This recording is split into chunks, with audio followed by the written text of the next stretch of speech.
sistematizar a obra de Cristo a partir dessa visão tríplice sobre esses ofícios desempenhados no povo de Israel e que, de alguma maneira, se cumprem na pessoa de Jesus. Então, a gente vai estudar esse conceito, analisar a obra de Jesus, a vida de Jesus, a partir desse tríplice ofício como profeta, sacerdote e rei, como que ele cumpre isso na sua vida, né? Como o que esses ofícios distintos representavam na nação de Israel e como que eles se cumprem plenamente na pessoa de Jesus, tanto naquele que é chamado de seu estado de humilhação, enquanto ele se encarnou aqui na terra, e também no seu estado de exaltação, Cristo ressurreto e exaltado à destra do Pai. Então, a gente vai olhar um pouquinho sobre isso, e a ideia é que a gente consiga hoje passar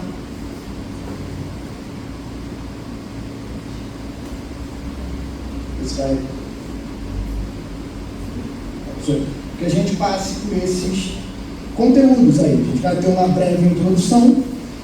Nós vamos ver como, a princípio, Adão ele foi chamado para desempenhar esse tríplice ofício, como ele falha nessa missão. A gente vai olhar bem rápido como esses três ofícios se desenvolveram em Israel, ali de maneira distinta, na figura profética, na figura sacerdotal, na figura real, e vamos olhar então como Cristo, de fato, cumpre esses três ofícios na sua vida e na sua obra, e também veremos como nós, em Cristo, somos chamados a desempenhar esse ofício real, sacerdotal e profético também, como nós, como igreja, somos chamados a desempenhar isso na nossa vida. Então a gente vai tentar cobrir isso aí dentro do tempo que nos é proposto para a gente estar olhando. Então, a primeira questão que a gente tem para anotar aí, eu sei que a letrinha está um pouquinho pequena, né? A gente, em casa, a gente faz o teste ali, você olha no computador e fala, está tudo bem. Quando você vê aqui, já não está tão bem assim. Então, quem tiver um problema assim, talvez de visão um pouco maior, eu recomendo que você sente um pouquinho aqui na frente, tem mais umas cadeiras aqui, alguns lugares. Dá para ler? Mariel está falando que dá para ler, e ele tem uma visão não muito boa, né? Então, se o Mariel está conseguindo ler, então eu imagino que aí os demais irmãos também consigam ler. Mas se eles não conseguirem, geralmente a gente vai ler também a maior parte dos slide aqui, que são bem breves, né? Então, uma introdução, um teólogo chamado Robert Leckman, ele diz o seguinte: por que é importante a gente compreender isso, né? Essas três figuras, quando elas apontam para Jesus? Ele diz o seguinte: as estruturas de Israel eram em si mesmas revelatórias e dadas por Deus. O sacerdócio e o ritual do sacrifício, o profetismo e a palavra do Senhor, o reino e a teocracia foram ou haviam sido integrais para a vida e a experiência de Israel. Vamos parar aqui rapidinho só um pouquinho sobre essa primeira estrofe aqui. O que ele está dizendo para nós? Que essas estruturas que haviam no povo de Israel, o profeta, o sacerdote e o rei, não eram apenas figuras, vamos dizer assim, que exerciam uma função de maneira aleatória. Eles estavam ali porque foi uma maneira que eles acharam de organizar a sociedade, então criaram, como nós criamos os nossos poderes, legislativo, executivo, judiciário, de maneira para organizar a sociedade. Não foi dessa forma que essas figuras surgiram. Embora eles fizessem parte da organização de Israel como uma nação, nós precisamos entender que esses ofícios possuem em si mesmo um caráter revelatório. Deus usou essas figuras para que elas revelassem algo a nós a respeito da pessoa do Messias. O conceito que o livro de Hebreus vai trabalhar muito como sendo sombra e realidade. Todos esses ofícios, todos esses papéis apontavam para uma realidade perfeita que se cumpriria na pessoa e na obra de Jesus Cristo. Então, todos esses três ofícios não estavam lá de maneira aleatória, simplesmente para organizar e regular a vida de Israel, mas estavam lá com um objetivo específico, foi dado por Deus para que essas figuras revelassem algo sobre a pessoa do Messias. E a gente vai ver o que eles revelavam ali na nação de Israel. Ele continua dizendo: a obra que Cristo veio realizar, é isso que a gente acabou de dizer, foi entendida como um cumprimento de tudo que os profetas haviam anunciado, de tudo o que os sacerdócios e os rituais haviam prefigurado e de tudo que o reino havia imperfeitamente representado. Então, todas essas coisas eram figuras. É aquilo que dentro da teologia, do campo da hermenêutica, a gente chama de tipo e antitipo. Ou seja, no Antigo Testamento você tem um tipo, um protótipo daquilo que apontaria para Jesus. Então, há essas figuras humanas que representavam, inclusive, essas funções e que agiam como esses atores sociais, vamos dizer assim, específicos do povo de Israel. Há uma expectativa sobre eles que eles cumprissem um certo propósito, mas todos eles falham. Quando a gente olha para a história de Israel, a gente percebe que os profetas se corrompem, os reis falham na sua missão de guiar o povo de Israel, e isso é o que você vê desde antes da monarquia ser estabelecida. Já no período dos juízes, a gente vê que os reis humanos, eles reiteradamente falham em cumprir o seu papel, e é por isso que no livro de Juízes, no livro de Reis, a gente vai vendo lá aquela lista de reis, que sempre que vai falar sobre o novo rei, vai dizer assim: e fulano de tal não andou nos caminhos de Davi, seu pai, e conduziu o povo à idolatria. Ou, ao contrário, e o rei fulano de tal andou nos caminhos de Davi, seu pai, e fez o que era reto aos olhos do Senhor. Mas até esses reis que fizeram o que era reto aos olhos do Senhor, a gente percebe que eles falham, né, em cumprir aquilo que principalmente se torna evidente após a promessa de Deus feita a Davi, né, de que Davi teria um filho que se sentaria no trono perpetuamente. Então, parece que o livro, ali especialmente no Antigo Testamento, durante todo esse período da monarquia, está mostrando para nós uma expectativa de que quem seria aquele filho de Davi prometido. E aí você surge um rei como Ezequias, e aí você percebe que Ezequias falha também. Aí surge um rei como Josias, e ele faz uma reforma, mas você percebe que Josias era falho. Nós precisaríamos continuar aguardando um rei que cumprisse de fato aquela promessa. A mesma coisa o sacerdócio, a mesma coisa os profetas, né? Então, essas figuras, elas apontavam para uma realidade perfeita, revelavam algo sobre a figura do próprio Cristo, que viria para cumprir perfeitamente essas funções. Ele seria o verdadeiro profeta, ele seria o verdadeiro rei, e ele seria o verdadeiro sacerdote. E é isso que a gente vai ver um pouco hoje. E aí, quando a gente olha para Adão, e quando a gente fala de Adão, a gente pensa na humanidade também. Adão, a princípio, nós percebemos nele que ele teria um chamado para cumprir esses três ofícios também. Adão, como profeta, no Éden, ele possuía um verdadeiro conhecimento de Deus e sempre falava de modo fidedigno a respeito de Deus e da sua criação. Então, como alguém que tinha um acesso a Deus de maneira imediata, ele não precisava de mediadores, Adão tinha um conhecimento verdadeiro e real sobre Deus. E tudo que ele falava sobre Deus era verdadeiro, era real, era algo que apontava para a realidade de quem Deus era. Então, nesse sentido, Adão era um profeta. Adão também era um sacerdote porque ele estava sempre na presença de Deus, como os sacerdotes faziam em Israel. Por um determinado período de tempo, eles entravam na presença de Deus de modo representativo, representando o povo. Adão estava continuamente na presença de Deus, antes da queda, antes do pecado, e ele podia oferecer livremente orações e louvores a Deus. E Adão e Eva, como humanidade, representando a humanidade, também ofereciam o seu trabalho em gratidão e ação de graças como um sacrifício de outro tipo, algo que o autor de Hebreus vai falar sobre esse sacrifício, que não era necessariamente um sacrifício de animais, porque afinal de contas não havia ainda o pecado entrado, não havia necessidade de sangue ser derramado para o perdão dos pecados. Então a vida deles era uma entrega, uma vida de sacrifício ao Senhor nesse sentido. E como reis, Adão e Eva, representando a humanidade, eles receberam domínio e autoridade. Nós vemos o fato das Escrituras nos revelarem que Adão e Eva eram a imagem e a semelhança, o ser humano foi criado à imagem e a semelhança de Deus. Isso tem um quesito de que eles foram chamados para serem subregentes da criação, foram chamados para exercerem domínio. O próprio Deus diz: vocês terão domínio sobre toda a criação, sobre todo animal do campo, do mar, sobre a criação de maneira geral. E esse domínio, às vezes a gente, no nosso tempo, estamos falando aqui na terça-feira na reunião de homens, que a gente tem muita dificuldade com a palavra autoridade, né? Muitas das vezes porque nós temos contato com uma autoridade ruim, A gente ouve palavras como, o ser humano foi chamado para exercer domínio sobre a criação. A gente pensa no déspota, né? A gente pensa numa pessoa que exerce um domínio cruel, totalitário, que usa aquela criação, que usa as pessoas que estão sob a sua autoridade para benefício próprio. Não é dessa forma que Adão e Eva são chamados para exercerem domínio sobre a criação. A ideia aqui de domínio, você pensa em uma pessoa que é muito boa naquilo que ela faz, sabe? Que exerce pensa, por exemplo, num artesão, uma pessoa que pinta ou que faz esculturas de modo assim, que você fala, nossa, essa pessoa tem um completo domínio sobre essas técnicas. É uma pessoa que sabe utilizar aquela matéria, uma pessoa que utiliza daquela matéria bruta para produzir algo bom. Essa era a ideia de Adão e Eva. Quando eles são chamados para dominar a criação, eles são chamados para potencializarem tudo aquilo que a criação tinha, desenvolverem a criação, criarem tecnologia, ciência, desenvolverem sociedades, tudo isso visando a glória de Deus.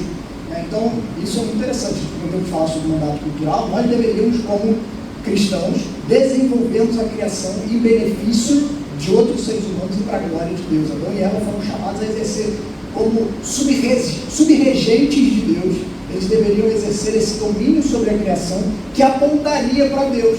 Eles, como imagem e semelhança de Deus, eram como que representantes de Deus na Terra, né? E são chamados a espalharem essa imagem sobre a Terra. Como é que eles espalhariam a imagem de Deus sobre a Terra? Pelos filhos, né? A imagem de Deus seria, encheria toda a Terra por meio do crescimento da população. E se Adão e Eva não tivessem caído no pecado, viveríamos numa sociedade plena, onde teríamos todos os desenvolvimentos que nós temos hoje, provavelmente, mas sem a presença do pecado, né? Experimentaremos o que seria trabalhar, o que seríamos ter comunidades, o que seríamos fazer,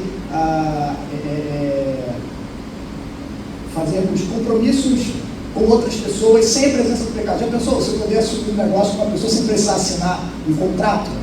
Já pararam para pensar que contrato é fruto da queda? A gente assina contrato porque a gente precisa garantir que as pessoas vão cumprir aquilo que elas prometeram, né? Você tem um instrumento legal para punir aquela pessoa que não cumpre com a palavra dela. Se não tivesse pecado, a gente não precisaria ter contrato. Você olhar ali e falar assim, vou te vender o carro por tanto. A pessoa fala, beleza, vou te pagar de tal forma. Você não precisaria se preocupar porque ela faria isso. O mundo sem pecado seria um mundo muito melhor, né, gente? Essa é a realidade. E experimentaremos isso, né, na sociedade redimida e renovada por Cristo Jesus. Mas, de certa forma, Adão e Eva, então, como representantes da humanidade, foram chamados para desempenhar essas funções. Só que o que acontece? Eles falham no desempenho disso, né? Eles não cumprem isso corretamente. E o que a gente vê, que Gênesis está mostrando para a gente, desde a expulsão do Éden, especialmente até no capítulo 11, ali do episódio da Torre de Babel, perdão, Deus, é como o pecado ele vai se entranhando e vai se tornando cada vez pior no coração do ser humano. Então a gente vê, logo depois que Adão e Eva são expulsos do jardim, o que a gente tem? Primeiro, homicídio, né? Um pouco depois, a gente vê que a situação piora. Um dos descendentes de Caim, chamado Lameque, ele vai tomar duas esposas, e é nesse contexto que surge ali a poligamia, né? Ele vai tomar duas esposas, e ele vai virar para essas esposas e dizer assim, matei um homem porque pisou no meu pé, matei um jovem porque me pentelhou lá. Ou seja, agora o ser humano estava matando um ao outro pelas menores coisas mais toscas possíveis para mostrar autoridade. Inclusive ele vai dizer, né, que Deus traz uma espécie de promessa sobre Caim, ali que quem matasse Caim seria vingado até 7 vezes, e Lameque diz uma famosa frase que depois vai ser dita por Jesus, né, que ele vai dizer assim, se Caim será vingado 7 vezes, Lameque será vingado 70 vezes 7, num contexto de vingança, de punição, né? Lá na frente, lembra de Jesus quando Pedro pergunta para ele, Senhor, quantas vezes eu tenho que perdoar o meu próximo? Até 7 vezes, Jesus fala o quê? Jesus inverte essa palavra de Lameque, né? Ele está transformando a criação. Não só 7 vezes, mas 70 vezes 7. Né? Jesus purifica aquela fala de Lameque. Então, a gente vai vendo isso. E cada vez mais o pecado se alastrando. Até o momento que a gente chega em Gênesis capítulo 6. O que tem em Gênesis capítulo 6? Vocês lembram do que tem lá em Gênesis capítulo 6? Oi? A maldade do ser humano, né? A gente tem a história de Noé. E a história de Noé começa como? dizendo que Deus viu que o coração do homem era continuamente mau. O coração do homem havia se tornado continuamente mau. E Deus então dá um reset na história dele, né? Preservando na sua aliança na pessoa de Noé, que também falha. Então, e aí a gente vai vendo essa expectativa da promessa de Deus se cumprir. A primeira promessa que havia sido feita a Adão e Eva, de que ela teria um descendente que pisaria a cabeça da serpente. Toda a história do Antigo Testamento é a história de Deus vai mesmo cumprir essa promessa. Se você olhar o tempo todo, a narrativa do Antigo Testamento está mostrando, trazendo empecilhos para nós, para mostrar, será que Deus vai realmente cumprir essa promessa? A gente tem Noé, a gente tem Abraão, e a história de Abraão ter um filho, e aí você vê o próprio caso de Abraão quase perdendo a esposa 2 vezes. Como é que Deus vai cumprir a sua promessa se o cara está sem esposa? Aí você tem o caso de Agar, e aí, será que Deus vai ser fiel? Aí Abraão chega na terra da promessa, né? Deus fala, vai para a terra que eu vou te mostrar. Chega na terra, vai te mostrar que tem lá fome, as pessoas precisam ir para o Egito. Em vários momentos da narrativa, principalmente Gênesis, está mostrando para nós, será que Deus vai realmente cumprir essa promessa? Aí a gente tem toda a história dos juízes, do povo na terra, o tempo todo parece que Deus não vai conseguir cumprir a sua promessa, mas Deus age para manter a sua aliança até o momento em que esse descendente vem na pessoa de Jesus Cristo. Então, interessante quando a gente lê o Antigo Testamento sobre essa ótica, né? Das aparentes situações em que parece que Deus não vai conseguir cumprir aquilo que Ele disse, mas Ele vai e cumpre aquilo que Ele disse, né? Então isso é uma aplicação para nós. Se Deus fez tudo isso, nós podemos confiar nele, como o Tiago falou na semana passada na sua pregação, excelente sermão sobre a ressurreição. Deus cumprirá as suas promessas, como cumpriu no passado. Então, a gente viu um pouquinho sobre Adão. Oi? Falou sobre a aliança, sobre um ponto fundamental. Eu aprendi que Deus, antes de fazer um contrato para o homem, no caso do Adão, ele fez consigo mesmo, fez um contrato unilateral, porque ele já sabia que o homem ia cair muito tempo até que chegasse a Jesus. É verdade. A gente vê isso em Abraão também, né? Quando Deus faz uma aliança com Abraão, de que Deus é que passa dos dois lados da aliança, né? Mas é interessante isso mesmo, né? É uma observação. Em Israel, então como se desenvolveram esses ofícios em Israel? Basicamente, nós temos figuras de sacerdotes e profetas antes do estabelecimento da lei, mas eles começam a surgir especialmente após o estabelecimento da lei como aquele documento que vai formar Israel como uma nação. Então a gente tem ali no Sinai a população saindo do deserto e recebendo as instruções de Deus para que eles pudessem se organizar como uma nação, como um Estado agora teocrático, sendo governado pelo seu Deus. Então, dentro dessa figura, o primeiro indivíduo, o primeiro profeta que a gente tem em Israel é a própria pessoa de Moisés. Moisés, ele é o grande profeta, assim poderíamos dizer, que representava a vontade de Deus para o povo. E basicamente o que o profeta era em Israel? O profeta, ele era um representante de Deus diante do povo. O profeta, ele tinha ele era uma figura de mediação. Ele mediava a relação entre Deus e o povo. De que forma ele fazia isso? Falando as palavras de Deus ao povo. Então o profeta era alguém autorizado por Deus, o profeta verdadeiro, né? Era alguém que era autorizado por Deus para falar as palavras de Deus ao povo, revelando ao povo a vontade de Deus. E via de regra, a ação do profeta era chamar o povo de volta à lei. Então o povo se afastava, o povo ia buscar outros deuses, outros ídolos, falsos ídolos, e o profeta então chamava a nação a voltar à obediência à lei, anunciando as maldições decorrentes da lei. Se vocês não se arrependerem, eu virei até vocês e farei isso, aquilo, outro, que foi estabelecido lá no Sinai. Se vocês abandonarem os meus caminhos, se vocês não se voltarem nos seus maus caminhos, eu virei até vocês, eu destruirei vocês, papapá. Mas se vocês se arrependerem, eu visitarei vocês e trarei bênçãos sobre vocês, então voltem-se para mim. A história do Antigo Testamento é a história contínua de Deus chamando a nação de Israel, essa rebeldia, a nação de Israel, se voltando para longe dos caminhos do Senhor. E Deus sendo paciente em executar aquilo que Ele disse que ia fazer. Às vezes a gente olha e fala assim, no Antigo Testamento a gente tem um Deus irado, punitivo, vingador. Tem certeza? A gente tem um Deus que segurou o seu juízo, que Ele havia dito que viria, durante séculos. Acabei de a gente ler a história, e está tudo muito ali coladinho, parece que foi rápido, mas a gente está falando de um período de quase 900 anos no qual Deus estava falando, voltem-se para mim, arrependam-se dos seus pecados, eu voltarei, visitarei vocês, abençoarei vocês, abandonem essas más práticas, abandonem os seus ídolos, voltem-se para o Senhor. Deus continuamente enviando profetas atrás de profetas, dizendo, voltem-se para mim, voltem-se para mim. E o povo de Israel faz o quê? Não se volta para o Senhor. Até o momento chega lá em Jeremias, que Deus vira para Jeremias e fala assim, Jeremias, chega, não clame mais por esse povo, que agora eu vou cumprir o que eu falei que eu ia cumprir. A gente olha e percebe Deus que é extremamente paciente para executar o seu juízo justo que Ele disse que faria.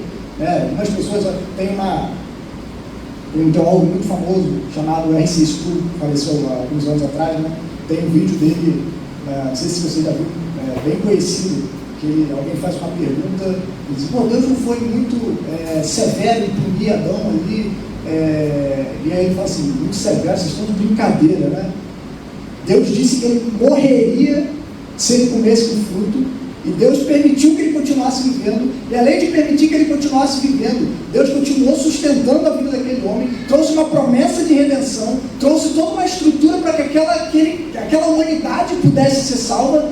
E você acha que Deus foi rápido em punir? Aí diz uma frase famosa, ficou em inglês, que eles falam, what is wrong with you people? O que há de errado com vocês? Vocês não estão percebendo o que está diante de vocês? Vocês não estão percebendo a história? Vocês não estão lendo a história direito, E é isso, os profetas então, eles em Israel tinham essa função.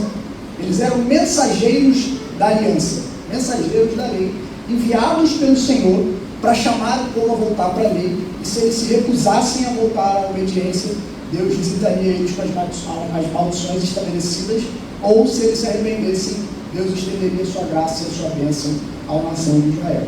Então, resumidamente, essa é a função do profeta em Israel, de todos os profetas, sejam os mais famosos que têm livros escritos, sejam os profetas que não foram escritores, como Elias, Eliseu e muitos outros profetas conhecidos que não deixaram um livro escrito, mas nós sabemos da atuação deles. A gente tem o sacerdote foi estabelecido ali no meio do Sinai, com a tribo de Levi,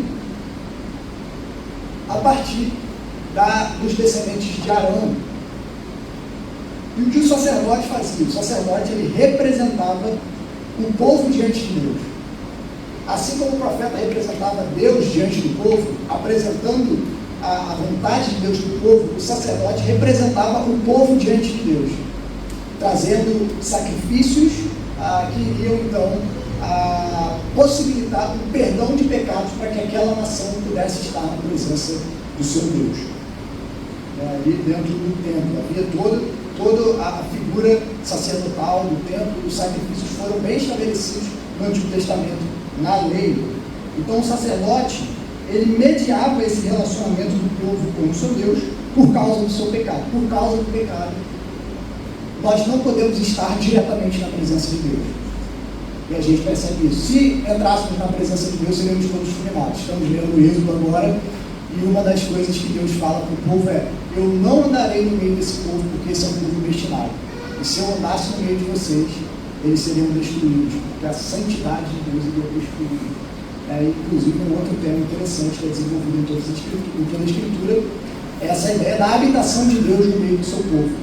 Que isso vai se cumprir, aonde plenamente onde se cumpre, lá em Apocalipse. Então a gente tem o povo de Deus, junto com o seu Deus, sem mais mediação. João vai escrever para nós. Não havia mais um templo, não havia mais necessidade da figura de sacerdote, porque agora Deus era acessível ao seu povo. Mas até lá, nós precisamos de mediadores.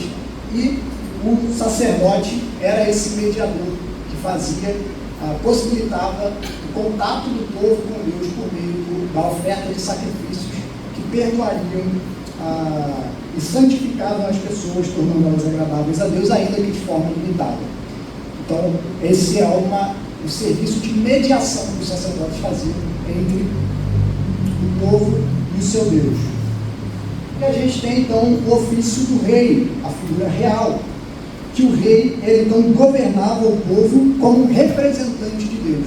Essa era a função do rei. Ele deveria liderar, guiar, proteger o povo de acordo com os princípios da lei e conforme o caráter de Deus, conduzindo a nação à confiança e à fidelidade ao Senhor. Então, o rei deveria ser essa figura que iria conduzir a nação aos caminhos do Senhor. A gente tem Davi como sendo um modelo de uma monarquia ideal, né? Todos os outros reis são comparados a Davi. Você vê o livro de Reis, de Crônicas, todos eles são comparados a Davi, sendo que até mesmo Davi é pecador. Você conhece a história de Davi, né? Davi também falha, mas Davi também erra, Davi também peca. E a gente percebe que todos os reis humanos de Israel não conseguiram exercer essa função plenamente. Aí a gente começa por alguns pontos. Aliás, de Israel não, de Judá. Você tem um período em que a monarquia é dividida, você vai se lembrar aí, entre reino do norte e reino do sul, após a morte de Salomão. E o reino do norte, que foi conhecido como Israel, é o reino do cão, vamos dizer assim, né? É o reino que só tem rei ruim, não tem um rei que preste. É lá que tem Acabe, Jezabel, é toda o profetismo ali de Elias contra os profetas de Baal, é no reino do norte, porque a coisa lá estava feia, estava ruim, a coisa lá era péssima. Tanto que o reino do norte é destruído primeiro. E aí em Judá, o reino do sul, você tem reis bons e reis ruins. Você tem um rei que vai lá e ele busca o Senhor, e aí quando ele morre, o filho dele assume, e aquele filho dele vai lá e desgraça tudo, leva o povo a se prostituir com outros deuses, a adorar falsas nações, fazer alianças com os povos que Deus disse para não fazer aliança. E aí esse rei morre, aí se levanta um rei que é bom. Aí ele morre e se levanta um rei que é ruim. Então, toda isso até uma hora que Deus fala assim, chega! Chega! E aí, até que surge, até que a monarquia é basicamente aniquilada, né? Quando o povo vai para o cativeiro, a gente tem ali, desde que o povo vai para o cativeiro da Babilônia, Israel nunca mais é uma nação livre. Ele passa pelo domínio babilônico, depois pelo domínio persa, depois pelo domínio grego, depois pelo domínio romano, mas Israel nunca mais tem um monarca. E aí o povo se pergunta, será que Deus vai cumprir a sua promessa como Deus vai cumprir a sua promessa do descendente de Davi ser sentado no trono? Se nós nem rei temos mais, estamos aqui subservientes a outras nações, como é que Deus vai cumprir a sua promessa? Essa é a pergunta que estava inflamada no coração do povo no primeiro século. A expectativa messiânica era grande. A expectativa de que o Messias seria essa figura política que viria e destruiria Roma e estabeleceria o reino davídico mais uma vez. E aí surge Jesus, né? Aí você vê que chega um determinado momento, capítulo 6 de João, onde o povo tenta coroar Jesus à força, né? O povo tenta, o nosso rei está aqui, aí Jesus precisa sair porque não é esse rei que eu vim estabelecer. Pelo menos não agora. Não agora. Então há essa expectativa de que a monarquia fosse restaurada, e então o povo tivesse essa figura real que guiaria, e essa figura ela vai se tornando cada vez mais clara, né? À medida que o tempo vai passando, os profetas vão revelando a vontade de Deus, num processo que a gente chama de revelação progressiva, no qual vai se tornando cada vez mais claro quem seria essa figura, esse filho de Davi,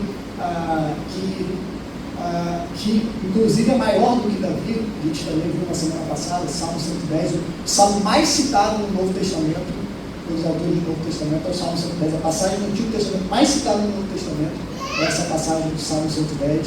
O Senhor disse ao meu Senhor, assenta-te no trono até que eu ponha todos os inimigos debaixo do estrado dos seus pés. Essa figura do rei sacerdote, né? É ali que a gente vai se revelando para nós que esse rei não seria só um rei comum, ele seria um rei e seria um sacerdote, segundo a ordem de Melquisedeque, né? Então, aos poucos isso vai se tornando cada vez mais claro, até que essa revelação se torna plena. A luz é totalmente lançada quando Cristo vem, né? Especialmente após sua morte e ressurreição, que a gente compreende de fato a pessoa e a obra de Jesus. Certo? Estão todos comigo até aqui? Perguntas? Dúvidas? Questões? Você pergunta, você perguntou Se eu souber responder, a gente responde. Se não, se eu comentou no início, alguém que comentou, ou eu tinha aula, que no Éden, Deus sabia que Adão e Eva pecariam, certo? Então, por qual razão colocou o filho lá? Essa é uma pergunta que, se alguém souber responder, se levante aí e coloque. Né? A gente sabe que Deus é soberano e que Ele tem seus propósitos. Agora, por que Ele colocou o fruto lá ao invés de não colocar? São questões que estarão aí na eternidade que a gente não tem uma clareza, talvez. E, assim, eu acho que talvez a gente sairia um pouco do tema da aula se a gente se aprofundasse nessa questão. A gente deve conversar sobre ela posteriormente, mas só para a gente não se desviar muito do assunto da aula. Mas, a princípio, há uma questão de mistério. Assim, é uma pergunta que muitos teólogos se propõem a responder. Tem algumas boas sugestões, tem outras sugestões que não são tão boas, mas, a princípio, algo revelatório de Deus ali, a princípio, a partir do desejo de demonstrar, talvez, a sua graça para pecadores. Né? Então, é um assunto complexo dentro da teologia. Não, beleza. Depois a gente conversa mais sobre isso. É só porque senão a gente sai do tema mesmo da aula. Tá? A gente tem... Uma coisa que fica bem viva na questão do vício, em Amós ali, Amós ele fala que Deus lançou diversas vezes, ele buscou sempre esse contato diário, né, após a queda, mas o povo sempre estava virando as costas para ele. Né? Tem uma fala muito interessante do Weber, quando a gente aparece ali falando sobre rei, sacerdote, né, e profeta, os três ofícios de Jesus, ele menciona ali que a questão do profeta é totalmente distorcida, foi o que você contou aí, né? Nos dias de hoje, né? O profeta não é aquele que chega e fala isso que te digo, mas sim aquele que aponta novamente ao povo para mim. Então, assim, isso fica bem mais claro para a gente, né?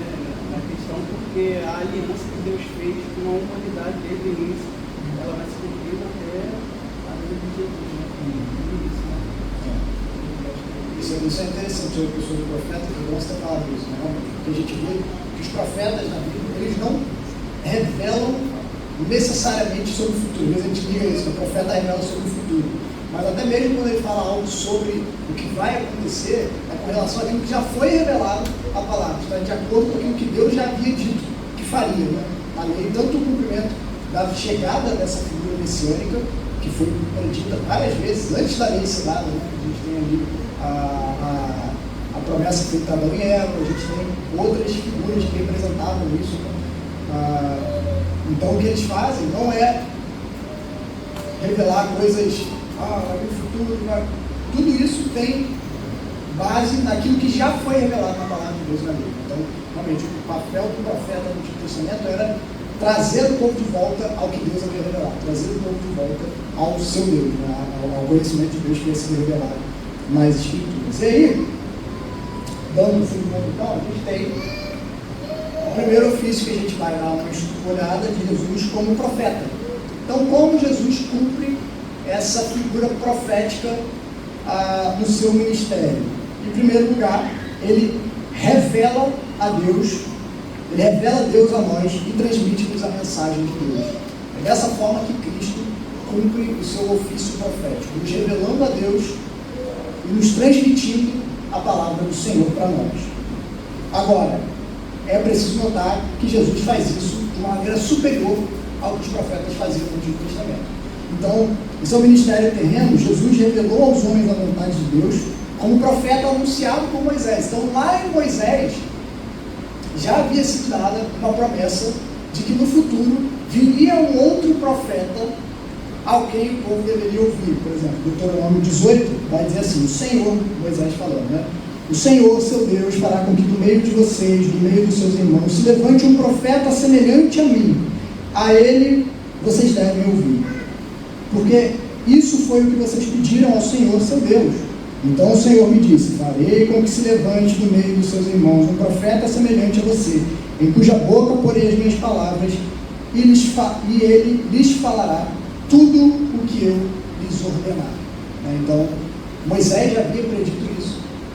E embora Jesus não seja primariamente reconhecido como um profeta, há algumas passagens, por exemplo, no Evangelho de João, após Jesus multiplicar pães e peixes, que o povo olha e diz assim: verdadeiramente esse era o profeta que haveria de vir ao mundo. Então eles olham para Jesus e entendem o cumprimento dessa profecia na pessoa de Jesus. Agora, Jesus, ele é superior a todos os profetas que o antecederam. Por quê? Porque, em primeiro lugar, Jesus é aquele sobre quem foram feitas as profecias do Antigo Testamento. Os profetas falavam sobre Jesus. Então a gente tem passagens como o final do Evangelho de Lucas, quando ele está com os discípulos no caminho de Emaús, e posteriormente quando ele está com os 12, ele se encontra com os 12, no qual Jesus passa a explicar tudo o que havia a seu respeito, na lei, nos salmos e nos profetas. Seria até sido interessante, uma pena que Lucas não registrou para nós esse ensino. Seria muito bacana poder ver Jesus abrindo o Antigo Testamento e falando: está vendo isso aqui? Era sobre mim. Está vendo isso aqui? Era sobre mim. Está vendo isso aqui? Era sobre mim. Está vendo? Eles todos estavam falando sobre mim. Isso aqui se cumpriu nesse momento, né? Então a gente tem 1 Pedro, que Pedro vai falar que todos os profetas falaram sobre Cristo e tentavam entender quando aquelas coisas se cumpririam, se era para o tempo deles ou para o tempo mais à frente. Pedro dizia: era para vocês que essas coisas se cumpriram, agora essa salvação que veio por meio de Cristo, né? Então ele é superior aos profetas porque os profetas falaram sobre ele. Além disso, Jesus ele não era meramente um mensageiro como eram os profetas do Antigo Testamento. Ele era o mensageiro, mas ele também era a fonte dessa mensagem, ele também era a fonte dessa revelação. Enquanto os outros profetas traziam a palavra de Deus ao povo, Jesus é a própria palavra de Deus encarnada. Então há um sentido que Jesus é superior, porque os profetas revelavam algo verdadeiro sobre a pessoa de Deus. Jesus revelava o próprio Deus. Jesus era a própria revelação de Deus encarnada na terra. Isso a gente vê em vários versículos, por exemplo, quando no capítulo de 1 de João, no versículo 1, vai dizer que no princípio era o verbo estava com Deus e o verbo era Deus. Então Jesus revela a Deus de uma maneira muito superior, porque ele é o próprio Deus. Mais à frente, no capítulo 1 também, verso 18, vai dizer: ninguém jamais viu a Deus. O Deus unigênito, Jesus, que está junto do Pai, é quem o revelou. Então Jesus nos revela a Deus de uma maneira que todos os profetas anteriormente não puderam revelar. Mais à frente do Evangelho de João também, o Evangelho de João é muito importante para essa doutrina. A doutrina da Trindade, o Evangelho de João, inclusive, é extremamente especial. Jesus, ali quando está com Filipe, e Filipe fala para Jesus: revela-nos o Pai. Qual a resposta de Jesus? Há tanto tempo estou com vocês, filho, e você ainda não me conhece. Quem vê a mim, vê o Pai. Como é que você me diz? Mostra-nos o Pai. Então, olhar para Jesus, conhecer a Jesus, era conhecer a Deus Pai. Então, dessa forma, ele é uma revelação perfeita de quem Deus é. Jesus também, o livro de Hebreus vai dizer para nós: antigamente Deus falou muitas vezes, de muitas maneiras, aos pais pelos profetas, mas nesses últimos dias nos falou pelo Filho, a quem constitui o herdeiro de todas as coisas e pelo qual também fez o universo. O Filho que é o resplendor da glória e a expressão exata do seu ser. Jesus é a expressão exata do ser de Deus. Ele revela a Deus de uma maneira exata.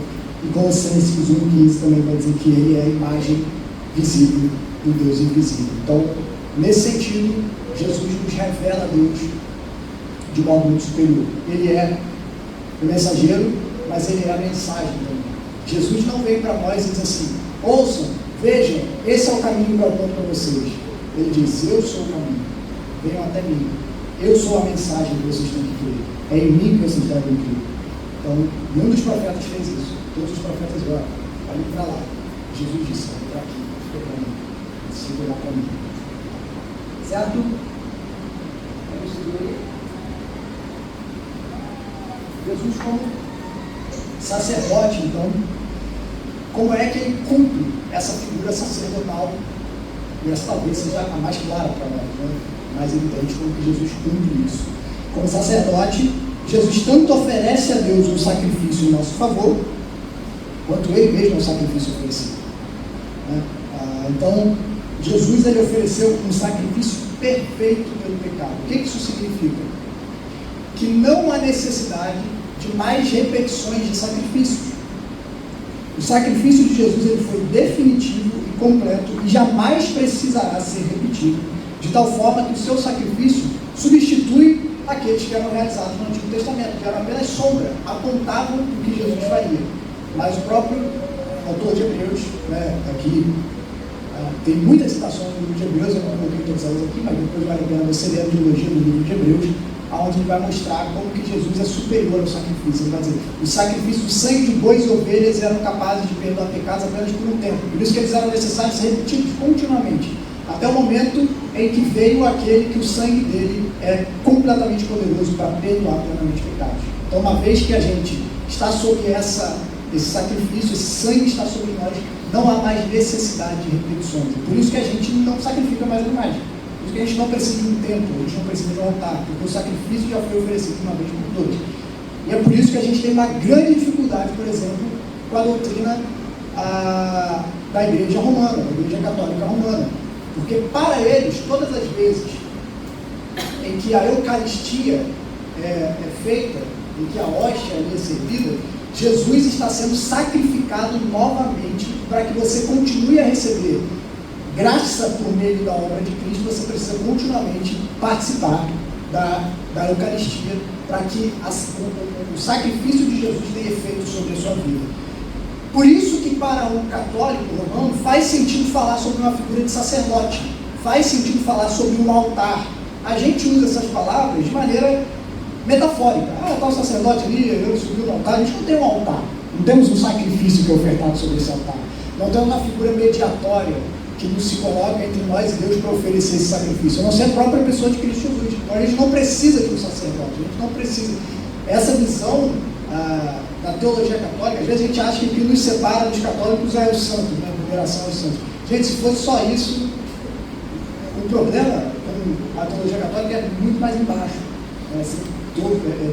Doutrinas como essa, por exemplo, que nega a suficiência do sacrifício de Cristo, de que ele precisa ser repetido por uma classe especial de pessoas capazes de fazer o milagre ali, para que Jesus então seja continuamente oferecido sobre o altar. Isso é um problema. Então Jesus ele preencheu todas as expectativas que prefigurou, seja o sacrifício, seja o sacerdote. O sacrifício como sendo aquele que nos purifica, e o sacerdote como sendo aquele que oferece esse sacrifício, sendo mediador entre Deus e o ser humano. Né? E como que Jesus continua a agir como sacerdote?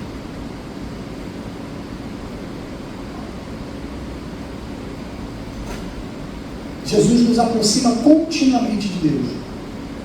Então, por exemplo, os sacerdotes no Antigo Testamento, eles não apenas apresentavam sacrifícios, mas eles também compareciam de modo representativo na presença de Deus de tempos em tempos em favor do povo. Então, havia momentos específicos em que o sacerdote entrava lá no Santo dos Santos, representando o povo, e fazia expiação pelos pecados do povo, mas fazia expiação pelos seus próprios pecados também. E ele entrava ali na presença de Deus, representando todo o povo. Né? Algo que, como nosso perfeito sumo sacerdote, Jesus ele continuamente nos leva à presença de Deus, de modo que não temos mais necessidade de um templo, nós não precisamos mais de lugares sagrados. É isso que Jesus diz à mulher samaritana, lembra lá em João capítulo 4, chegará o tempo em que nem nesse monte nem no templo vocês adorarão, porque Deus está procurando adoradores que o adorem em espírito e em verdade. Então Jesus abole a necessidade de lugares sagrados. Lugar que a gente se reúne não é sagrado. Esse lugar aqui não é sagrado, não tem nada de sagrado. Sagrado é a reunião que a gente faz. A igreja se reúne aqui e se torna um lugar santo. O povo de Deus está reunido aqui. Mas a gente se reúne lá fora, na rua, na praça, num colégio, num salão de um hotel, aonde a igreja está reunida, esse lugar sim é um lugar santo, vamos dizer assim, porque ele é separado. O povo de Deus está sendo reunido aqui para um uso especial de adoração a Deus. A partir do momento que a reunião acaba, se torna um lugar comum, se torna um lugar como qualquer outro. Não tem nada de especial aqui, de mais poderoso. O que tem é a presença do povo de Deus e a presença de Deus no meio do seu povo, quando eles se reúnem. E também não temos mais a necessidade de um sacerdócio especial que se coloque entre nós e Deus. Não precisamos mais de sacerdotes. E dentro da teologia evangélica, fuja de todo homem que se denomina pastor ou profeta, que diz para que você se relacionar, para que você precise se relacionar com Deus, você precisa ter um relacionamento com Ele. Que se você sair debaixo da proteção, da autoridade dele, você estará debaixo de maldição, você estará debaixo de algum tipo de prejuízo espiritual. Fuja. Não existe isso. Nós não precisamos de mediadores. O único mediador que nós precisamos é Jesus Cristo. E todos nós temos livre acesso a Ele. E Ele nos leva para a presença de Deus continuamente. Como sacerdote, Jesus também ora continuamente por nós. Isso é algo belo. Hebreus capítulo 7, Romanos capítulo 8 vai falar sobre nós, vai falar isso sobre nós, que Jesus intercede pelo seu povo. Isso significa que Jesus vive continuamente na presença de Deus, fazendo pedidos específicos e levando petições bem definidas diante de Deus em nosso favor. E inclusive esse é o papel que apenas Jesus, como Deus homem, está qualificado para cumprir. E a gente vai ter aqui uma aula sobre a divindade e a humanidade de Jesus. Jesus só consegue cumprir plenamente esses ofícios porque ele era tanto homem como Deus. Ele consegue representar plenamente a humanidade e ele pode representar plenamente a divindade. Por isso ele é um mediador perfeito. Isso é algo importante para a gente ter em mente. O Gustavo vai dar uma aula sobre isso e a gente vai se aprofundar nesse tema.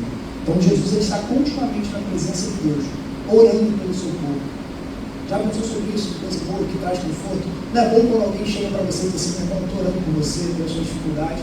Agora imagina a gente abrir as escrituras e ver que o próprio Jesus vive eternamente para interceder pelo seu povo. Deus está nesse momento na destra do Pai, intercedendo em favor do seu povo. Orando por você. Deus está orando. Jesus está orando por você. Jesus está à destra do Pai, orando pelo seu povo. A gente é muito abençoado, né? A gente não percebe isso. Não sei. Jesus está orando por nós. O Espírito Santo nos auxilia nas nossas orações, porque nós não sabemos orar como convém. E Deus tem prazer em ouvir as nossas orações.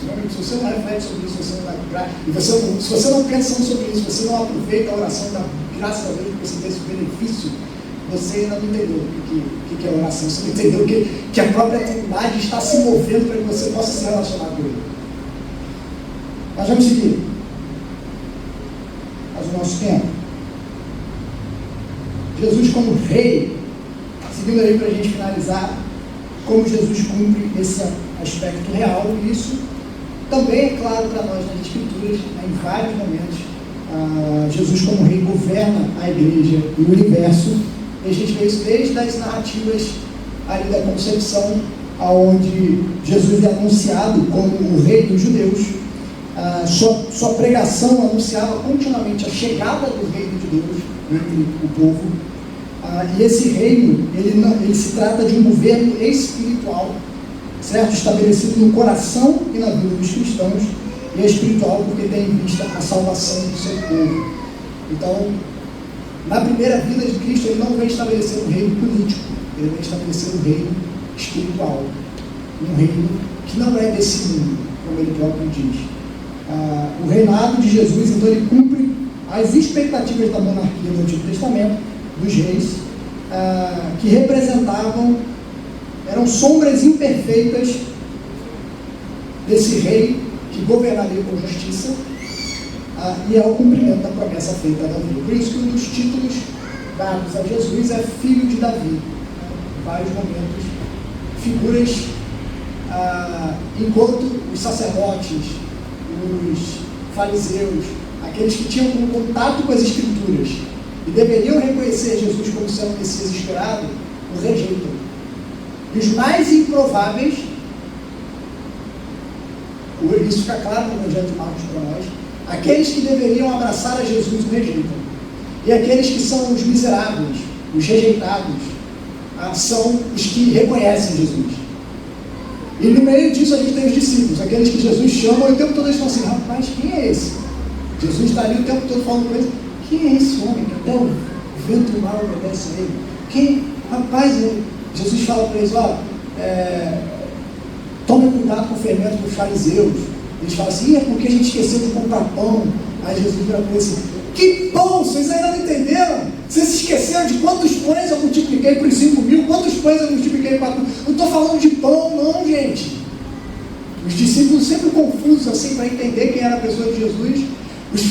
Os religiosos rejeitando a Jesus e os miseráveis, os marginalizados, são aqueles que olhavam para Jesus e diziam, filho de Davi, tem misericórdia de mim. Filho de Davi, me cura. São aqueles que eram deixados à margem, eram os que se ajoelhavam aos pés de Jesus e diziam, se o Senhor quiser, o Senhor pode me curar. Jesus diz, eu quero. Então, é muito interessante a gente ver isso. Por isso que Jesus ora ao Pai dizendo, Pai, graças eu te dou, porque ocultaste essas coisas dos poderosos e revelaste elas aos pequeninos.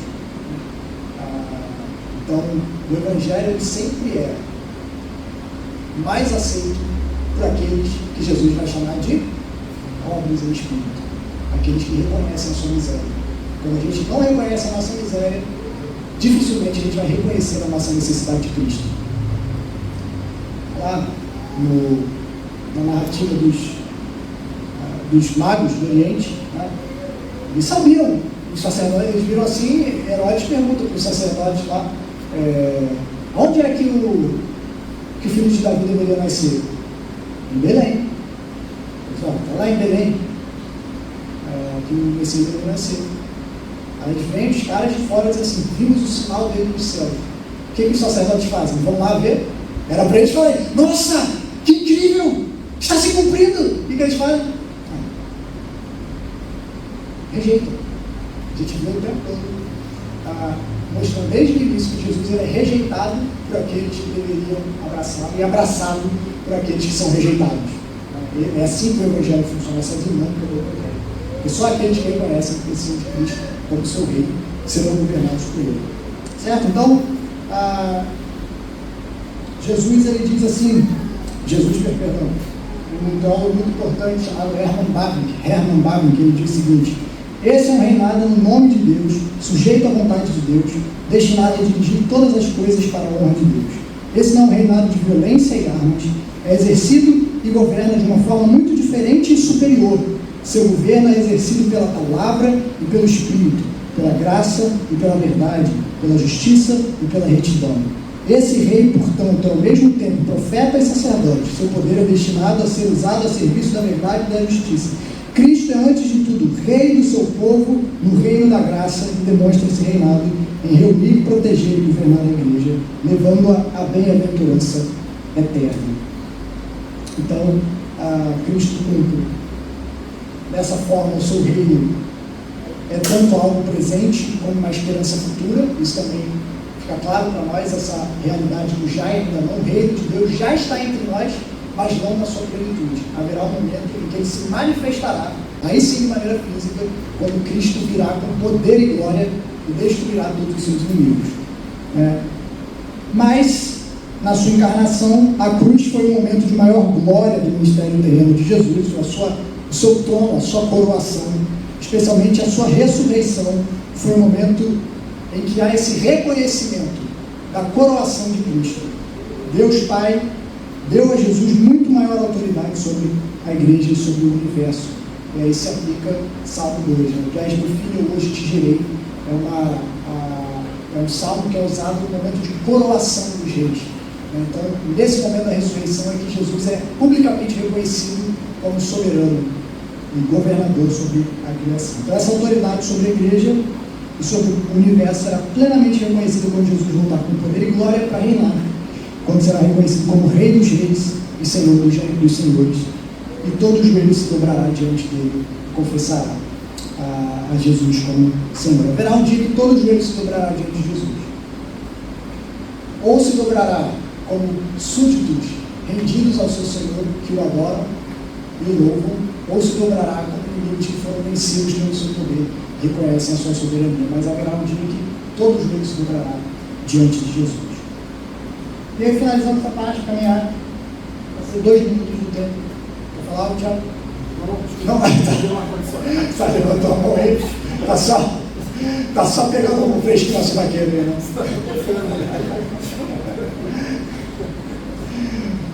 Algo interessante para a gente contar, que o Darwin também diz, é que, na verdade, nenhuma só atividade de Cristo pode ser restrita exclusivamente a um ofício. Não é como se Jesus tivesse 3 trabalhos, e em determinado momento ele agora está trabalhando como rei, agora ele está trabalhando como profeta, terminou o horário de profeta e vai trabalhar como sacerdote. Não. Ele não apenas realiza atividades proféticas, sacerdotais e reais, mas ele é, em toda a sua pessoa, profeta, sacerdote e rei. E tudo que ele diz, tudo que ele é, diz e faz, manifesta essa divinidade tripla. Ele possui todos os 3 ofícios ao mesmo tempo e exerce os 3 consistentemente ao mesmo tempo, antes e depois da encarnação, tanto no estado de humilhação quanto no estado de exaltação. O que significa? Que Jesus, ele, por exemplo, é um profeta que ensina e revela a vontade de Deus, mas o povo vai dizer assim, ele ensina como quem tem autoridade. Então, profeta e rei, está ali sendo, embora como profeta ele está revelando a vontade de Deus, mas ele faz isso com autoridade real. Quando ele se sacrifica, há um ato profético que está sendo realizado. A gente pode distinguir esses 3 ofícios na pessoa de Jesus, mas eles estão ocorrendo ao mesmo tempo. Jesus, ele é profeta, sacerdote e rei. Não é como se ele fosse uma pessoa com 3 empregos, e hora ele funciona como profeta, hora ele funciona como rei, hora ele funciona como sacerdote. Essas 3 coisas, via de regra, estão ocorrendo juntas. Certo aí? E nós como crentes em Cristo Jesus, somos chamados para dar continuidade a esses 3 ofícios. Como que a gente faz isso? Em primeiro lugar, como profetas, nós exercemos esse papel profético à medida que proclamamos o Evangelho ao mundo, trazendo assim a palavra de Deus salvadora àqueles que estão perecendo. Então, como profetas, nós somos chamados a anunciar o Evangelho e revelar a pessoa de Cristo para aqueles que estão perecendo, anunciar o seu governo sobre a criação e anunciar o perdão dos pecados mediante o seu sacrifício. Então, a gente cumpre esse papel profético quando anunciamos o Evangelho. Como sacerdotes, Pedro vai dizer que nós somos sacerdócio real, que nós podemos estar na presença de Deus e oferecer sacrifícios espirituais agradáveis a Deus por meio de Jesus Cristo. Então nós hoje podemos estar na presença de Deus, nós podemos louvar ao Senhor, nós podemos orar ao Senhor, nós temos esse livre acesso a Deus, porque hoje somos um reino de sacerdotes ao nosso Deus, e como reis, compartilhamos parcialmente do reino de Cristo, visto que fomos elevados para nos assentar com Ele em lugares celestiais. Além disso, como embaixadores reais, devemos submeter todas as coisas ao governo de Cristo, seja em nossa vida, seja das coisas que nós fazemos. Toda a nossa vida deve apontar para o governo de Jesus e anunciá-lo como rei sobre a criação, como embaixadores reais. Então nós cumprimos esses 3 ofícios dessa forma. E a gente pode se aprofundar muito mais sobre isso, mas o nosso tempo hoje já está estourado. Então a conclusão é que os crentes, portanto, se chamam pelo nome de Cristo, pois esse não é somente um nome pessoal histórico, mas é oficial. O nome Cristo significa a versão grega de Messias, e o nome Messias significa o ungido, né? Aquele que é o rei. O ungido era aquele que exercia a função da autoridade. Quando os reis eram coroados, eles eram ungidos. Quando os sacerdotes assumiam a sua posição, eles eram ungidos. E há quem diga que os profetas também receberam uma unção especial para exercer o seu ministério profético. Então Jesus, ele é o ungido, ele é o Messias, o Cristo. Isso significa que, em comunhão com esse Cristo, os crentes então são ungidos também como profetas, sacerdotes e reis, e que nós possamos cumprir esse papel para a glória do nosso Senhor Jesus, apontando para Ele como nosso perfeito sumo sacerdote, o nosso perfeito profeta, o nosso perfeito rei. Certo?